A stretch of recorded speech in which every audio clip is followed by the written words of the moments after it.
Aday igat direin sa Humayan Ends. Oo na gani igat sa syudad. Kahumayan. Lahi ang kanito eh. Ang igat sa syudad. Ngano man? Kung man ka ng babae man ang igat. Nakaingon bitaw ko nga la, naday igat diri di ay.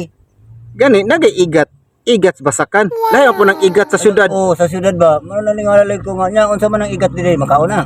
Oh, ay isda na siya nga kuan nga naing mo na nga bangag sa mga pilapil sa basakan mo nang igat. Ay, igat sa bayan. Igat ba kaya na igat? Oo. Ana lugar nga istorya. O kuan man na dito.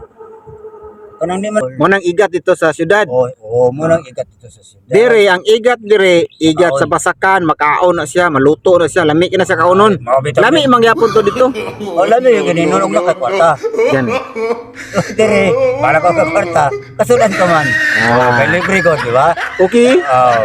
Anak na, okay at galing. Kasi nga na ito nga, isda address pasakan. Dito sa Cagayan. Wala. Mo rito yung mga kalainan de wagswe. Nagtuo mi nga walay igat sa basakan na day gyapon. Kung naiigat sa syudad, nagyapoy igat sa basakan. Sige mga wagswe, apay relax dito.